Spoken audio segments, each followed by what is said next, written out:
चरणों में बारंबार नमोस्तु नमोस्तु नमोस्तु। महाराज श्री, मेरा प्रश्न है कि ब्रह्मचर्य का क्या मतलब होता है एवं जनेऊ धारण करने का क्या मतलब होता है। नमोस्तु महाराज जी।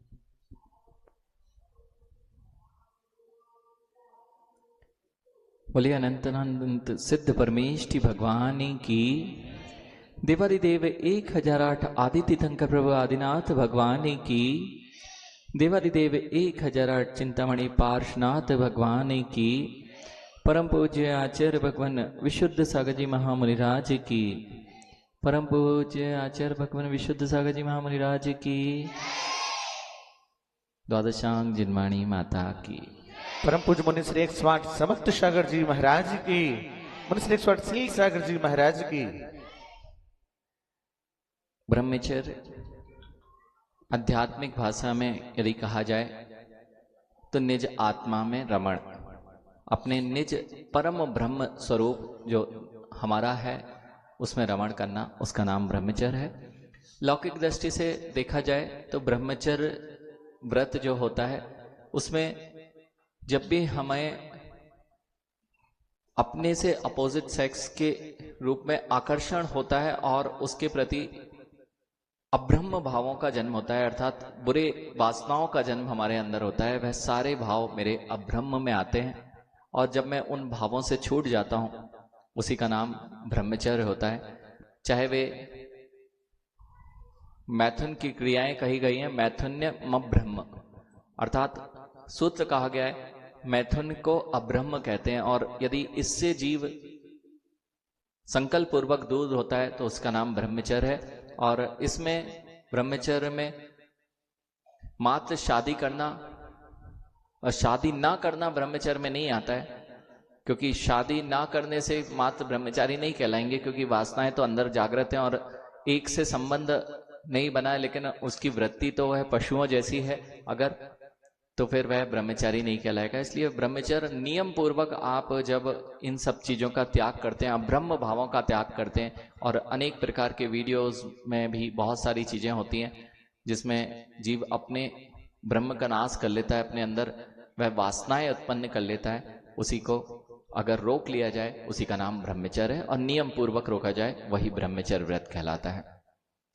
दूसरी बात है, आपने प्रश्न किया जनेऊ क्या होता है और जनेऊ क्यों धारण किया जाता है। जनेऊ धारण करने का प्रमाण पुराण ग्रंथों में आदिनाथ भगवान के जो व्याख्यान करने वाला ऐसा आदि पुराण जिनसेन स्वामी द्वारा रचित, वहां पर भरत जब समोसरण में पहुंचे हैं और उन्होंने जिन श्रावक अर्थात जिनेन भगवान के अनुयायियों की जब पहचान की, तब वहां पर ये कहते हैं कि उन्होंने 3 लड़ वाला वह रत्नमयी जनेऊ हर श्रावक को दिया था और वह जो जैन अनुयायी हुए थे वे सब 3 रत्न के वह रत्न जड़ित जनेऊ को धारण करते थे और उसकी यह विशेषता थी कि वह रत्नात्रय का प्रतीक था, अर्थात सम्यक दर्शन, सम्यक ज्ञान और सम्यक चारित्र का प्रतीक था। अर्थात जैनों की यह परंपरा प्राचीन काल से है और अन्य पुराणों में यह भी वर्णन आया है कि भोग भूमिया जो जीव होते हैं उनके वे जो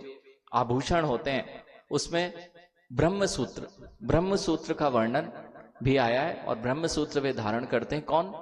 भोग भूमिया, जिनके आभूषण कल्प वृक्षों से प्राप्त होते हैं, उनके पास भी वह ब्रह्म सूत्र जिसे कहते हैं वह जनेऊ होता है। यह इसके साथ में आधुनिक प्रमाण के रूप में यदि आप देखें तो कभी विद्यासागर जी महामुनिराज को ब्रह्मचारी अवस्था में देखना, उनकी फोटो अगर हो तो ब्रह्मचारी अवस्था की अगर फोटो देखेंगे वे जनेऊ धारण किए हुए हैं।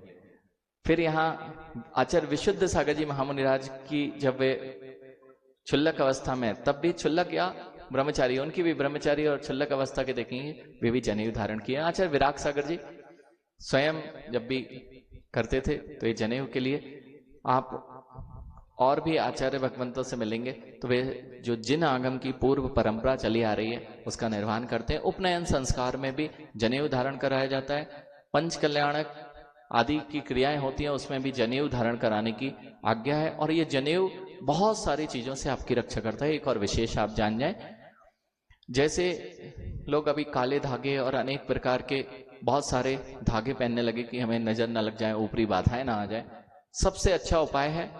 यदि आप जनेऊ धारण करते हैं तो आप इन सब चीजों से सुरक्षित रहते हैं। निशंक जैन आए।